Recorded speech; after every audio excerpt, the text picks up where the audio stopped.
subsídios. Lições Bíblicas Adultos. Meus queridos irmãos, eu quero cumprimentar a todos com a paz do Senhor Jesus. Eu sou o pastor Edivaldo Pereira e você está no canal Rascunho da EBD. Nesta oportunidade estaremos comentando a lição de número 12, lição da classe dos adultos, né? Onde estamos estudando esse mês, esse trimestre, um título chamado Homens dos quais o mundo não era digno. Estamos estudando sobre os patriarcas. Vai aqui uma nota interessante. Alguém pergunta assim, professor, José não é patriarca? Sim, José é patriarca segundo a tradição, mas biblicamente falando, os únicos patriarcas que temos são 3, não é? E não estamos falando de tradição, estamos falando de assuntos puramente bíblicos, né? Então, por isso, a questão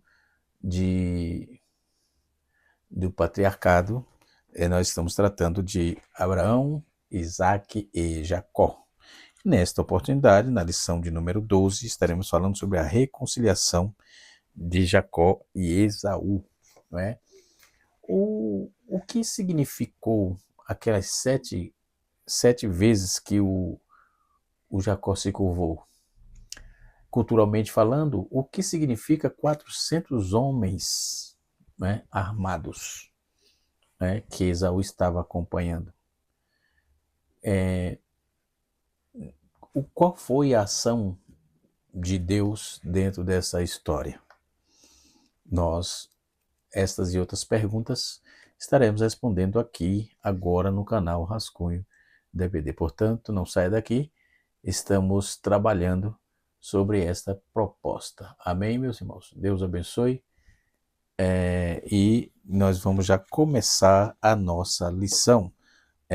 O tema especificamente, né, vai falar desse reencontro, né, que tinha tudo para terminar em sangue, em tragédia, mas terminou em abraço e reconciliação e comunhão. Glória a Deus, né? Nós já estamos completando 3 meses que estamos estudando este assunto do patriarcado, né, dos patriarcas, né?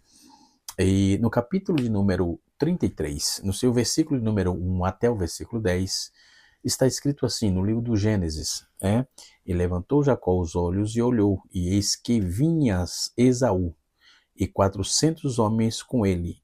E então repartiu os filhos entre Lia, Raquel e as 2 servas. E pôs as servas e os seus filhos na frente, e a Leia e seus filhos atrás. Porém, a Raquel e José os derradeiros. Há quem diga que isso foi uma estratégia, porque ele amava mais a Raquel. Então, para a questão de proteção, como ele não sabia como que estava o coração do seu irmão, visto que havia 20 anos depois daquela contenda, em que ele tomou a primogenitura, né? Ele tomou não, o Esaú negociou com ele a primogenitura. Então, ele falou que assim que seus pais partissem, que ele mataria o seu irmão. Esaú falou isso, né? Então, havia ali uma cisma de Jacó, ele estava com medo, né? Veja bem que toda trapaça traz o medo, porque não há verdade nisso, né? O texto do versículo 2 diz assim, pôs sua serva os seus filhos, e na frente Leia os seus filhos, atrás, porém Raquel e José os derradeiros. Ele mesmo passou adiante, e deles inclinou-se a terra 7 vezes. Essa demanda aqui é um fator interessante, né? Até que chegou o seu irmão. Então Esaú correu-lhe ao encontro e o abraçou e lançou-se sobre o seu pescoço e beijou e choraram. Depois levantou seus olhos e viu as mulheres e os meninos, né? E disse, quem são esses contigo? E ele disse, os filhos que Deus graciosamente tem dado ao teu servo. Então chegaram as servas, ela e os seus filhos inclinaram-se, né? E chegou também Leia com seus filhos e inclinaram-se. E depois chegaram a José e Raquel e inclinaram-se. E disse Esaú, de que te serve todo este bando que tenho encontrado? E ele disse, para achar graça aos teus olhos do meu senhor. Mas Esaú disse: eu tenho bastante, meu irmão, seja para ti o que tens. Então disse Jacó: não, se agora tenho achado graça aos teus olhos, peço-te que tomes o meu presente na minha mão, enquanto tenho visto o teu rosto, como se estivesse visto o rosto de Deus, e tomaste contentamento em mim. Então Jacó ele deu um presente, enviou presentes, né?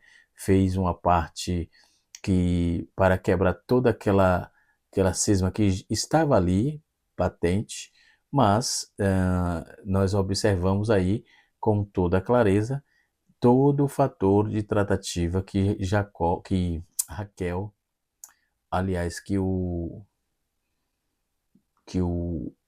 Jacó e Esaú estavam naquela situação. Então vamos observar dentro dos contextos, né, e vamos trabalhar um pouquinho dessa questão, tá certo? Quando vamos falar sobre esses sete inclinação que ele teve, tem uma série de fatores que precisamos levar em consideração, né?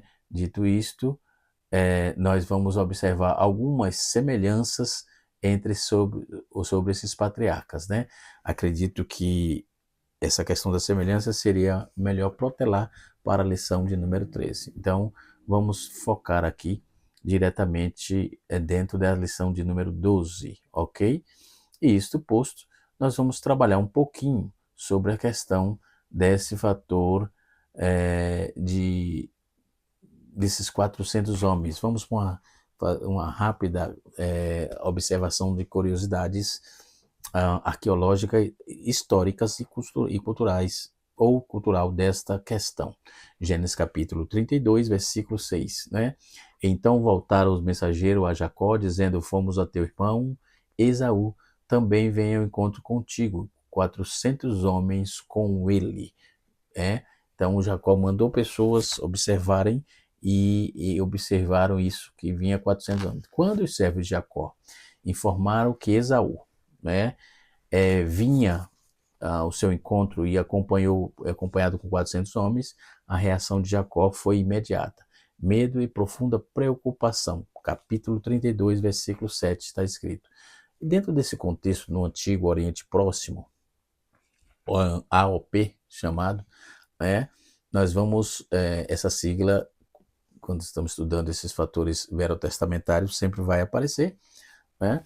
Então, aparece como AOP, Antigo Oriente Próximo, ou AOM, Antigo Oriente Médio, e enfim. Então, no caso aqui é do Oriente Próximo. Um grupo de 400 homens dificilmente seria visto como uma simples comitiva familiar, dificilmente. Normalmente esse número representa uma força militar, né, bem organizada, uma milícia tribal, representa uma escota de um líder poderoso, né? Então, por essa razão, Jacó interpretou a notícia como uma possível ameaça de vingança. Ele disse: pronto, não vou escapar, mesmo depois de 20 anos, não vou ter dificuldade, lembrando-se do conflito que teve com seu irmão, 20 anos atrás, quando por ter recebido a bênção destinada ao seu irmão, no capítulo 27, versículo 41 do Gênesis. E nós vamos observar que no texto no Antigo Oriente Médio, no AOP, nesse caso aqui, nós vamos ver que mostram que os chefes tribais, os governantes,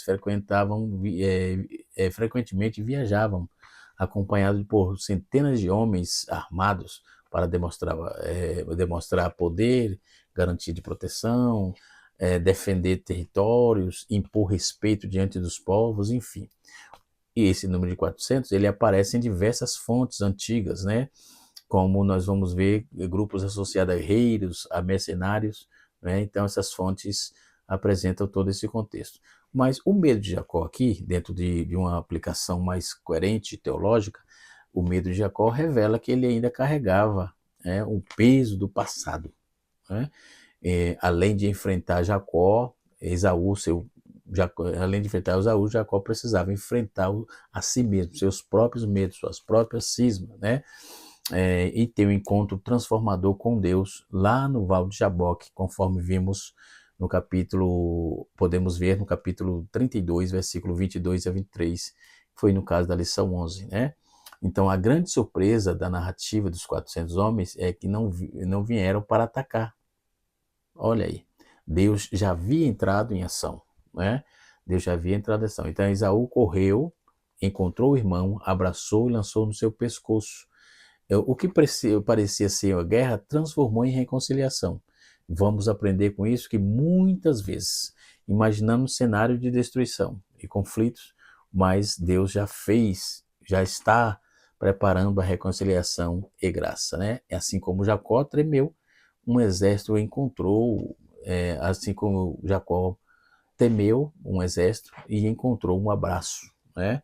Muitas vezes, das nossas maiores preocupações são resolvidas pela providência de Deus. Calma, Deus está no controle. Ele não perdeu o controle em nenhum momento, né?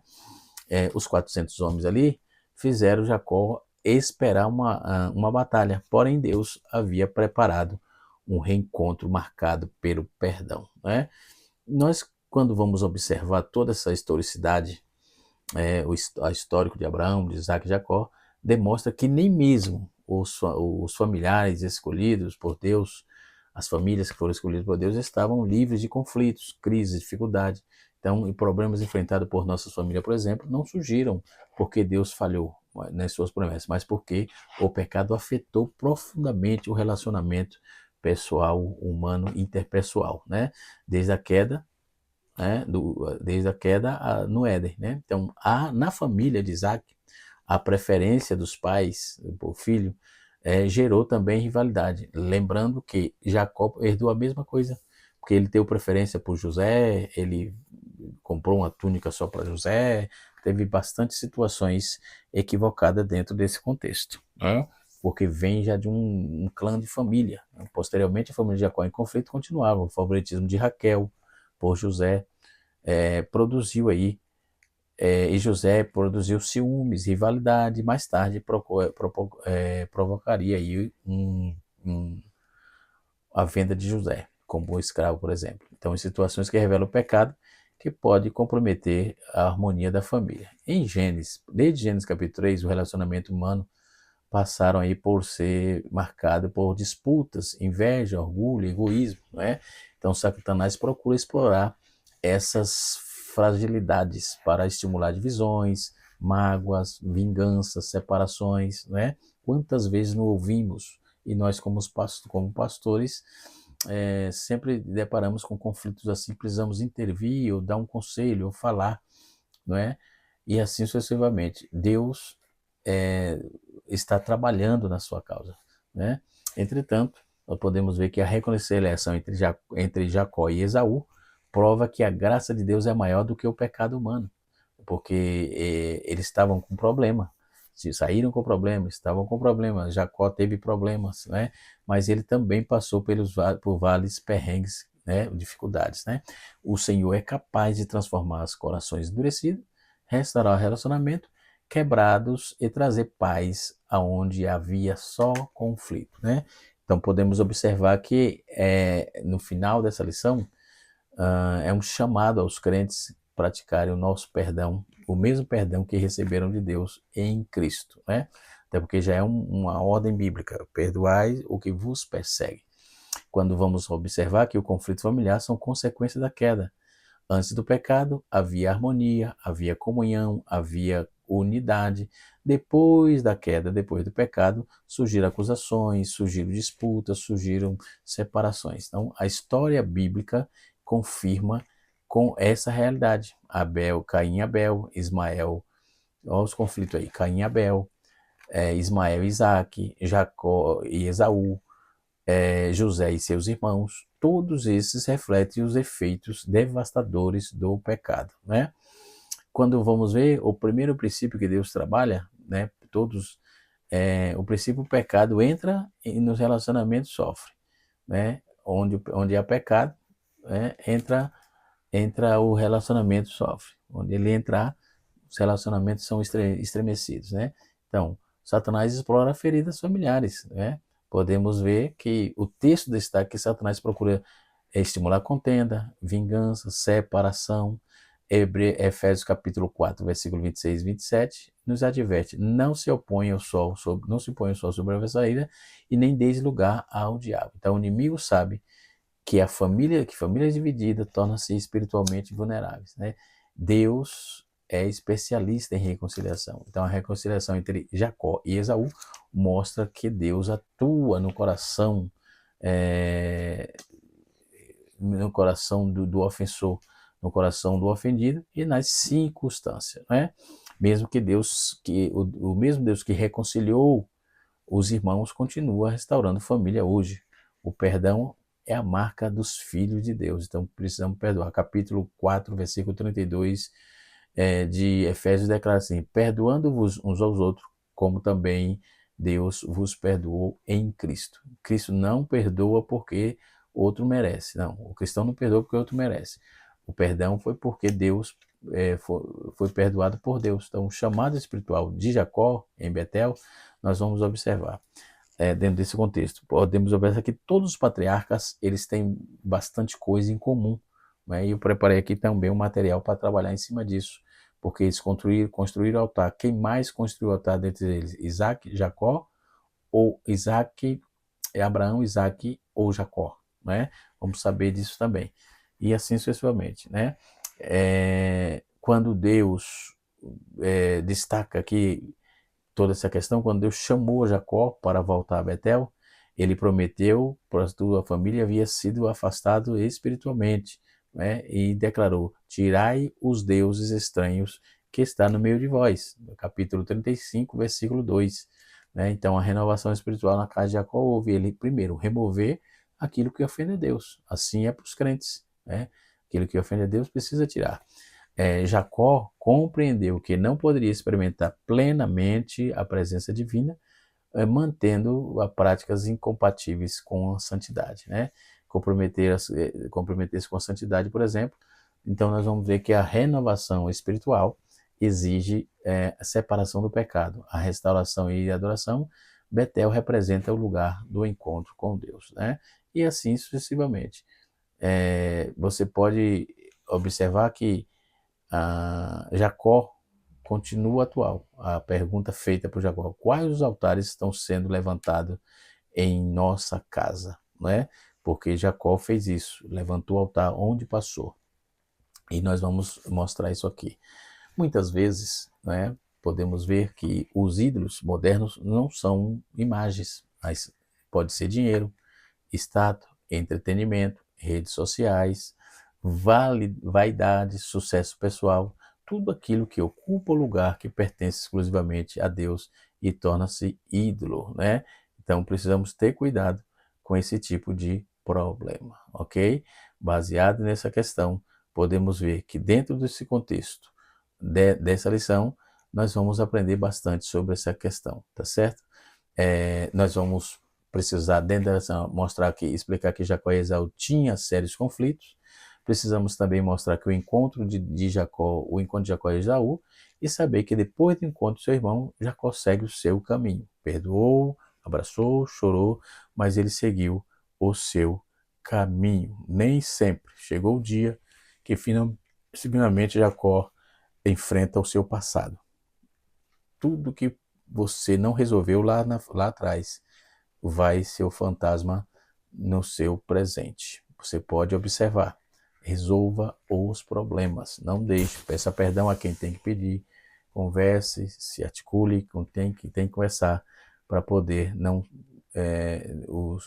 você não ter que enfrentar o seu passado, né? E aí chegou o tempo de acertar, do acerto de conta. O medo, a ansiedade apontavam no seu coração. Porém, o inesperado aconteceu. Ao encontrar Jacó, Esaú abraçou e beijou. Calorosamente, Jacó foi perdoado. Esse é um episódio que tinha que terminar em uma tragédia, transformou em transformação.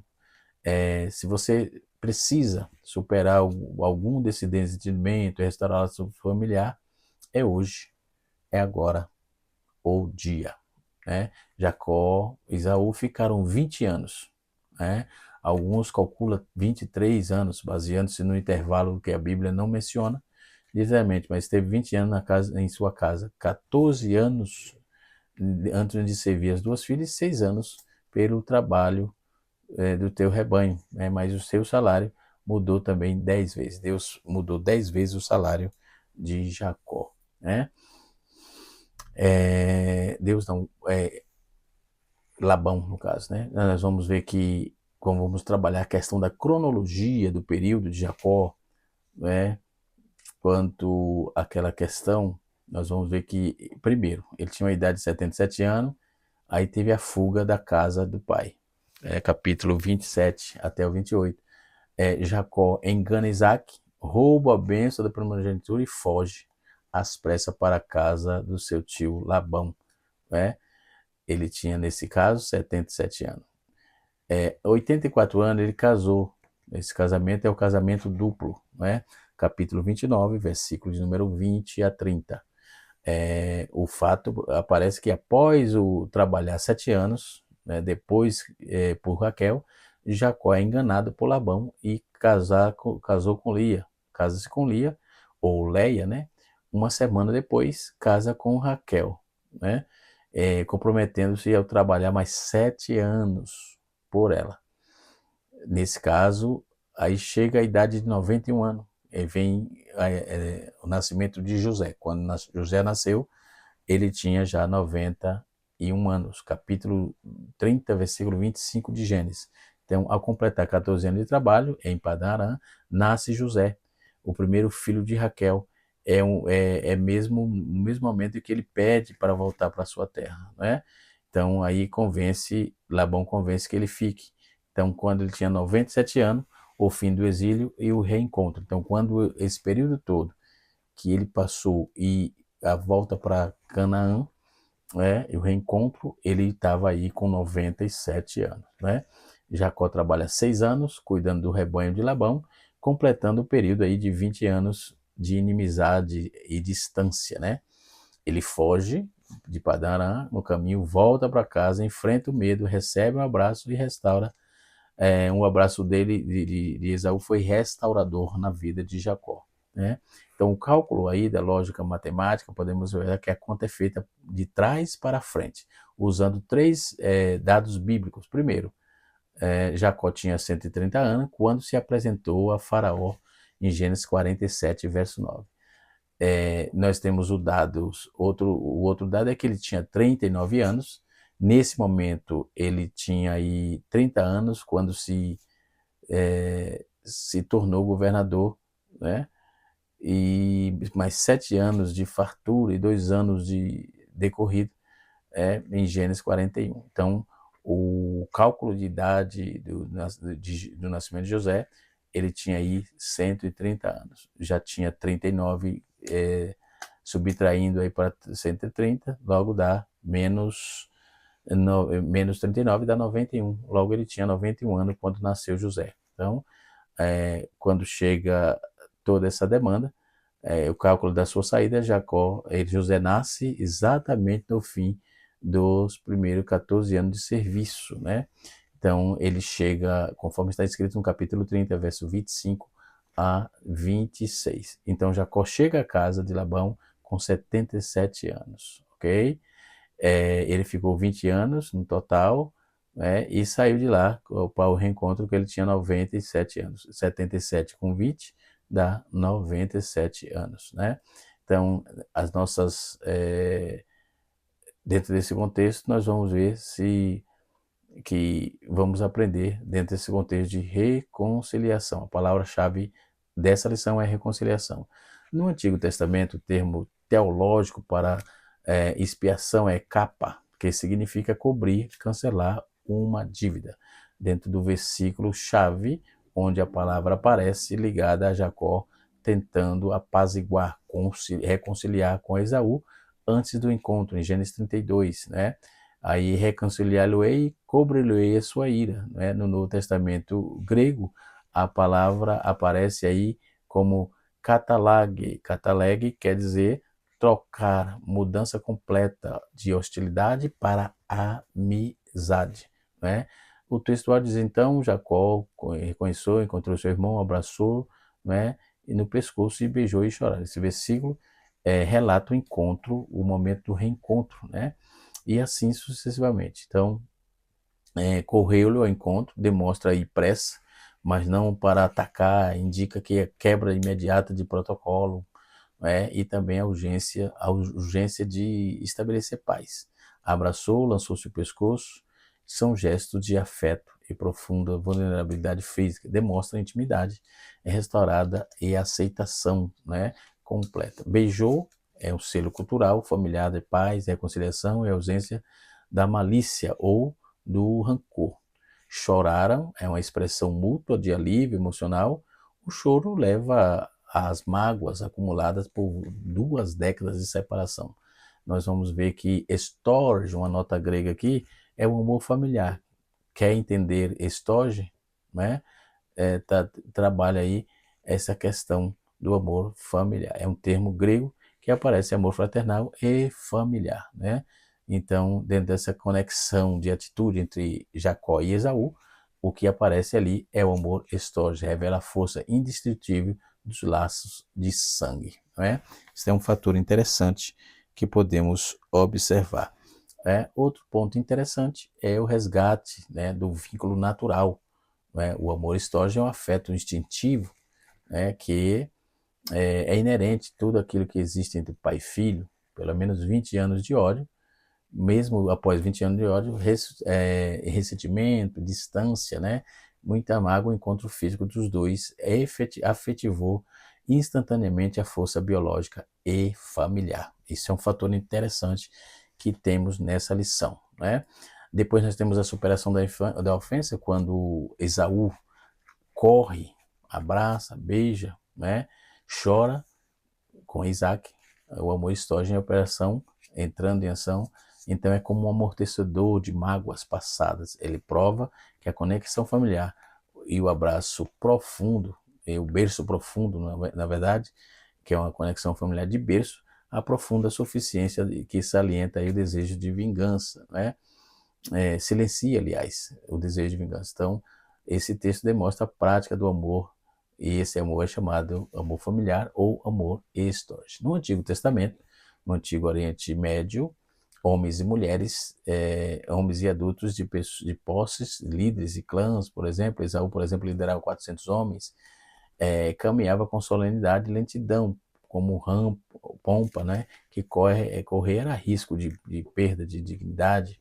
Então, a atitude de Esaú mostra que o amor pelo irmão importava mais do que os seus status, E o pai do filho pródigo, por exemplo, fez exatamente a mesma coisa, Na parábola do filho pródigo, Lucas 15, versículo 20, nós vamos observar que o texto diz, que o pai correu, lançou-se ao pescoço e o beijou, repetindo o mesmo gesto, exatamente a quebra de protocolo de Esaú. Quando o amor se manifesta, o protocolo cai por terra. Glória a Deus. Esse é um exemplo muito interessante, dentro da nossa lição.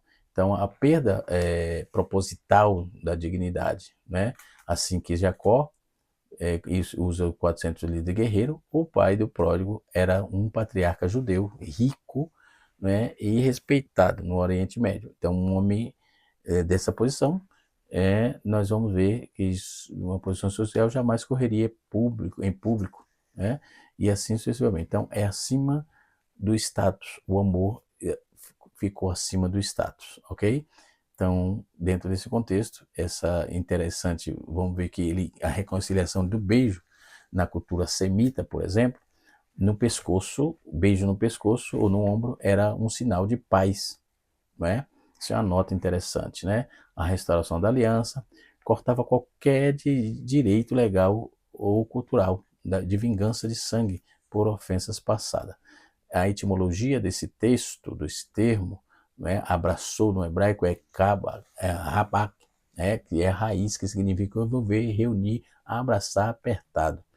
É a mesma raiz que dá o nome do profeta Abacuque, que quer dizer abraço, Abacuque significa literalmente abraço, 2 termos que vai dar com sonorização parecida, com o significado é rabak, que é abraçar, é o mesmo que usado na luta de Jacó com o anjo, O verbo de lutar é rabak, atacar-se, engalfiar-se, né, levantar poeira, né, deriva de abaque, que significa pó ou poeira. Em Gênesis 32, versículo 24, nós temos aí Hayam, Abaque, Is, Rimou, ou seja, ele lutou com ele um homem, né?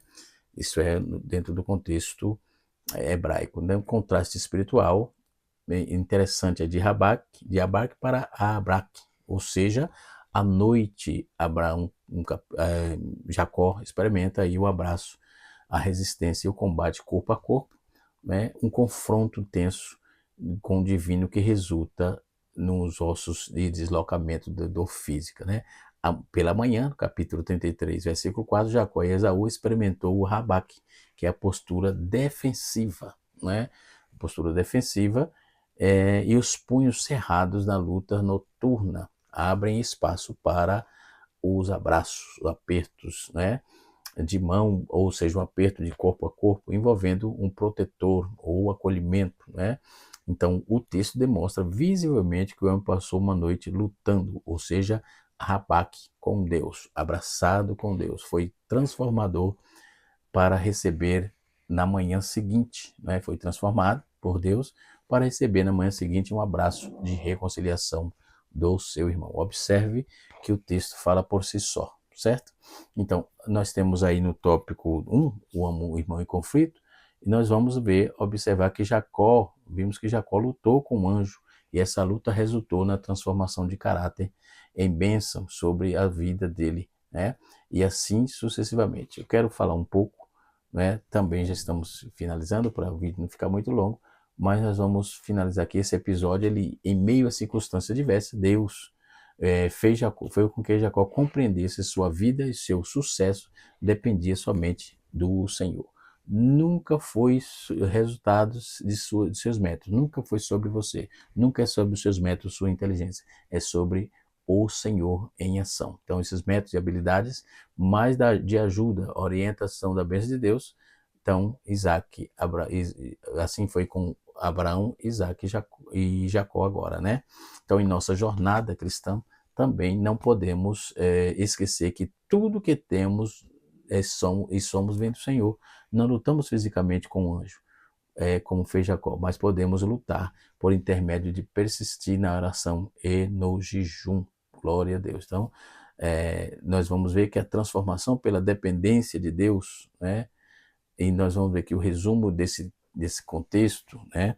Dos irmãos em conflito, a luta de Jacó com o anjo mudou seu caráter, ensinando que o verdadeiro sucesso não vem de suas próprias habilidades, ultrapassa-se exclusivamente, mas vem exclusivamente da bênção de Deus e da soberania divina.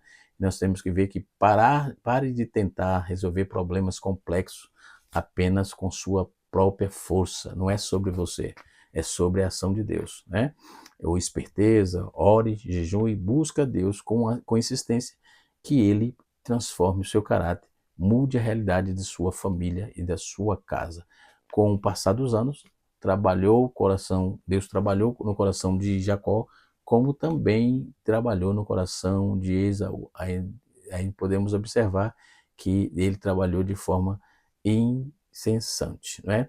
Com o passar dos anos, o coração humano trabalhado por Deus, nós temos o tempo, a ação o tempo e a ação secreta de Deus suavizaram a raiva e o desejo de vingança que tinha Esaú por Jacó. Então, podemos observar que nesse contexto aqui, nós temos Raquel, que é interessante resultar que Jacó colocou suas servas e seus servos na frente, depois Leia e seus filhos, porém a sua amada Raquel e seu filho José colocou por último, uma tentativa de protegê-lo, capítulo 33, versículo 1. Então essa maneira de agir de Jacó certamente causava ciúme e divisões entre famílias. Já estava fazendo tudo errado, porque veio do berço, né? Por exemplo, Raquel, o perigo do favoritismo da família, né? Ao reorganizar a comitiva, ele coloca Raquel e José por último, ele estava fazendo igual a sua mãe fez. Então Jacó expôs visivelmente uma clara preferência, não é? Alimentando ciúme, rejeição e disfunção entre as esposas e os seus filhos, né? Evite qualquer sinal de favoritismo, em sua casa, entre seus filhos, né? e parentes, trate todos com igualdade. Você terá sucesso assim sendo, para não cair aí nas feridas emocionais, diversas rivalidades desnecessárias dentro do seu próprio lar, né? Eu tenho minha mãe e meu pai tiveram 20 filhos, quando pequeno faleceram 6 e tem 14 vivos, né? Meu pai já dorme no Senhor, já está em memória, mas ele deixou um legado aí para nós.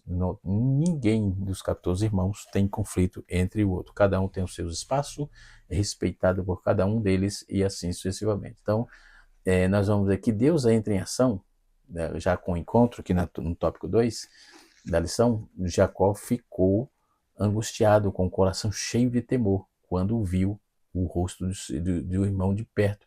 Ele deixou o seu pequeno grupo para trás e inclinou-se em terra por 7 vezes, até que chegou ao seu irmão. Aquela altura, pela bondade de Deus, intervenção divina, as incertezas e o medo já havia se dissipado, porque Jacó tomou a iniciativa de ir em direção. Tome iniciativa, enfrente os seus problemas cara a cara e Deus te dará vitória. Então, aí quando ele parte para a direção a Esaú, essa atitude de humildade, ele não se inclinou apenas uma vez ou duas, mas ele inclinou, não era comum naquela cultura, mas inclinou 7 vezes. Isso quer dizer, humildade tem poder de dissipar a ira e nos conceder a paz, né? Deus, ele muda, entra em ação na humildade que é demonstrada, né? Então, em um conflito, não chegue armado com argumentos ou exigindo direitos. Venha com espírito manso e assuma uma postura de humildade, baixe o tom da voz e demonstre respeito e abra a porta que o orgulho mantém trancada, né? Esaú abraçou e beijou Jacó. Quando o medo de Jacó encontrou o abraço de Esaú, o impossível aconteceu. A mágoa de uma vida inteira, né, foi desmoronado em segundos, né? Nós observamos isso. Vou citar mais uma vez. Quando o medo de Jacó encontrou o abraço de Esaú, né, o impossível, né, aconteceu. A mágoa de uma vida inteira desmoronou em segundos, né? E não temos dúvida de que a mão de Deus se moveu entre os dois irmãos. Certamente o Altíssimo já estava trabalhando nos sentimentos de Esaú, né? É o que o texto diz, é que mostra tudo aqui. Então, o irmão ofendido é mais difícil de conquistar do que uma cidade forte. Então, as contendas são como ferrolhos de um palácio, né?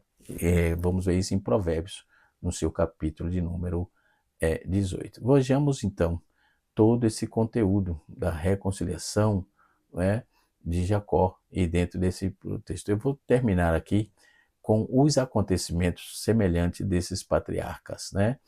Nós observamos que Jacó e Abraão, Isaac e Jacó vieram de experiências distintas, né? Há vários episódios semelhantes que mostram padrões para a atuação de Deus, né? Deus fez aliança com os 3. Abraão, Deus chamou para sair da sua terra, no capítulo 12, versículo 1 e 2, ele recebeu a promessa da terra, e de descendência de bênção para as nações. Isaac, Deus confirmou a promessa, a mesma aliança no capítulo 26 de Gênesis, verso 2 a 5. Prometeu multiplicar sua descendência. Jacó, em Betel, Deus renovou a aliança e reafirmou promessas feitas, né? Deus é fiel e suas promessas através de gerações, né? Ele é fiel em suas promessas. Então, todos enfrentaram fome. Está escrito no capítulo 12, verso 10, que Abraão enfrentou fome em Canaã. Isaac enfrentou fome em seus dias. Jacó, fome levou a sua família ao Egito, capítulo 42 e 46. Então, a fé é provada em período de escassez. Todos tiveram problema de relacionamento com suas esposas, né? Veja que é bem comum entre eles, né? Abraão disse que Sara era sua irmã, Isaac e Rebeca repetiu o erro do seu pai no capítulo 26, dizendo também que não era esposa. Jacó sofreu o engano de Labão, recebeu a rebelia em vez de Jacó. Então, pecados e fraquezas podem repetir entre gerações. cuide-se, cuidemos, né? Então todos edificaram altar. Agora vamos para os altares. Nós podemos observar, Abraão edificou o altar em Siquém, capítulo 2, verso 7, em Betel, capítulo 2, verso 8, e em Hebron, capítulo 13, versículo número 18. Isaac, ele só estabeleceu, levantou só um altar, né?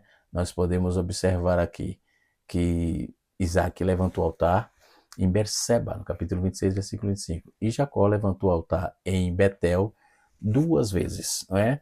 E em Siquém também levantou o altar, não é? Então, que tipo de experiências marcantes com Deus? Eles também tiveram a visão da aliança, o sacrifício de Isaac. Isaac teve o teofania em Berseba e Jacó teve a escada de Betel e a luta de Peniel, né? Deus se revela pessoalmente aos que andam com ele. Todos vieram de viver o conflito familiar, problema com Sara, já Abraão teve com Sara e Agar, rivalidade entre Ismael e Isaac. Isaac teve problema com seus filhos, preferências, né? Conflito entre Jacó e Esaú. Jacó, ciúmes entre Lia e Leia, Lia e Raquel, ou Leia e Raquel, enfim, rivalidade entre José e seus irmãos. Então, a falta de equilíbrio familiar pode produzir consequências dolorosas, né? Então, não podemos ter esse tipo de preferências, tá? Todos foram peregrinos na terra. Abraão viveu em tendas, Isaac habitou com estrangeiros e Jacó viveu em Canaã e Arã, a Canaã, Padã-Arã e Egito, né? O povo de Deus vive pela fé, aguardando a pátria celestial. Todos receberam os novos níveis de revelação. Abraão ficou sendo o pai da fé, Isaac herói da promessa e Jacó recebeu o nome de Israel lá em Peniel. Então Deus conduz seus servos em em processos progressivos de crescimento espiritual. Podemos ver que a aliança com Deus, um quadro comparativo, Isaac teve, Abraão teve e Jacó teve. Fome, teve Isaac, teve Abraão, problema familiar. Todos tiveram construção do altar, todos tiveram, né? Todos, incessantemente, sem exceção. Então, podemos observar que Abraão representa a fé que responde ao chamado, a fé que responde à promessa. Jacó representa a fé que é transformada pela graça, né? Isaac representa a fé que persevera nas promessas. Então, podemos observar o quão importante é ouvir todos esses contextos para que entendamos como Deus trabalha na vida dos seus servos, né? E agora eu finalizo mostrando aqui para vocês quantos altares cada um deles construíram, né? Vamos trabalhar essa questão aqui para que entendamos aí essa questão toda, né? Deixa eu procurar aqui dentro do meu plano de aula que eu fiz aqui para este canal, certo? Então podemos observar que eles, né, tiveram esse tipo de situação, por quantos altares eles tiveram, né? Vamos lá, certo? Vamos trabalhar essa questão aqui. Os altares e seus significados, por exemplo, o altar de Betel, né? Da descoberta de Deus, Jacó estava fugindo de Esaú. Pela primeira vez encontra-se sozinho e longe da proteção de família, né? Então podemos observar que esses altares, podemos ver, Betel significa casa de Deus, né? E representa o único de caminhada, o início da caminhada espiritual, o encontro pessoal com Deus, tal. E Mispa, o altar do testemunho, capítulo 31, versículo 44 a 54. Anos de conflito, Jacó e Labão fizeram uma aliança. Então, Mispa significa torre de vigia. Também Jacó, em Peniel, ele faz um altar. Esse altar é chamado altar da transformação. A noite anterior, o encontro com Esaú, Jacó lutou com Deus. Ao encontro de Esaú, ele luta com Deus e recebe um novo nome. De Jacó passou a ser chamado a Israel, né? E no final declarou: eu vi Deus face a face, né? Então Peniel significa face de Deus, né? Que representa quebrantamento, rendição, mudança de identidade. ele constrói também um altar em Sucote, né? O altar da gratidão, capítulo 32, versículo 33, versículo 17. Logo após a reconciliação com Esaú, Jacó, ele levanta um altar em Sucote, ali ele construiu uma casa para sua família, e também para abrigar o seu rebanho, né? Sucote significa cabanas ou tenda, que representa descanso após a luta, gratidão pelas promessas, pela proteção divina e o cuidar de Deus em sua jornada, né? E assim sucessivamente. Vamos terminando aqui, né? Podemos observar que depois das batalhas espirituais, Deus concede tempos de refrigério. Outro altar que ele construiu, que no caso foi 5 altares, né? Conforme eu citei aqui, El Betel, El Elohim Israel, ou seja, é o altar da adoração, capítulo 33, versículo de número 18 a 20. Ao chegar em Siquém, Jacó comprou um terreno e edificou um altar, que significa Deus, o Deus de Israel, ou seja, El Elohim Israel, né? Pela primeira vez, Jacó reconhece publicamente que Deus como seu Senhor pessoal. E aí ele desvincula desses dois últimos, que era Abraão e Isaac, e agora ele reconhece, não é mais o Deus de Abraão, Isaac e Jacó, agora é o Deus de Israel, né?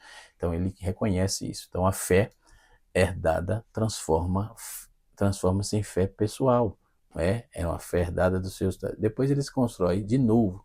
A segunda visita a Betel, ele constrói, conforme eu disse, é o altar da renovação. Deus dá ordem, levanta-te sobre um altar sobre Betel. Então Jacó promove uma reforma espiritual em sua casa.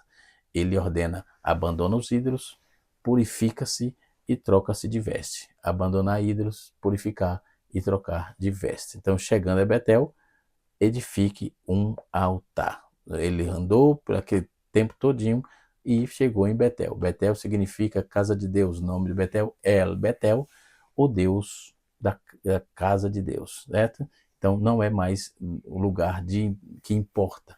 Agora é o foco, está só no Deus do lugar e não o lugar. Está no Deus do lugar. Então o crente maduro deixa de valorizar apenas as experiências e passa a valorizar Deus das experiências. É isso que é importante. Então, quando vamos ver que essa progressão de altar que Jacó estabeleceu. Betel, casa de Deus, Mispa.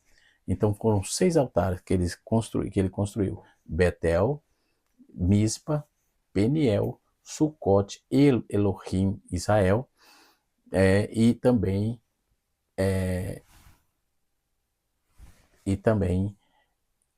El Betel. Que Deus em Cristo nos ajude, que o Senhor Deus nos abençoe.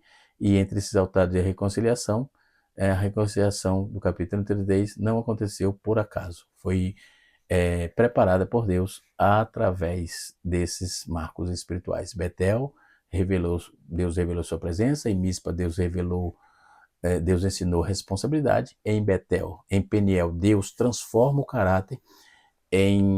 Deus tem um encontro com Deus, produz reconciliação. Em Elohim, Israel, Deus recebeu adoração, e em Betel, Deus confirmou a renovação. Então, em Betel, Deus lhe deu direção, em Peniel, Deus lhe deu transformação, Esaú lhe deu a oportunidade de praticar a mudança, e em Elohim, Israel, Deus lhe deu motivos para adorar. E em El Betel, Deus ensinou a permanecer fiel. Altares de Jacó. Os altares de Jacó mostram que Deus não transforma pessoas em um instante apenas. Ele conduz a uma jornada de encontros, quebrantamento, renovação e reconciliação até que reflita seu propósito. Que Deus abençoe a todos, no nome de Jesus. Essa frase cunhada pelo pastor Edivaldo Pereira. Os altares de Jacó mostram que Deus não transforma pessoas em um instante. Ele conduz por uma jornada de encontro, quebrantamento, renovação, reconciliação, até que se reflita seu propósito, certo? Que Deus em Cristo nos abençoe, que o Senhor Deus nos ajude. Canal Rascunho DBD, ensinando para transformar vidas.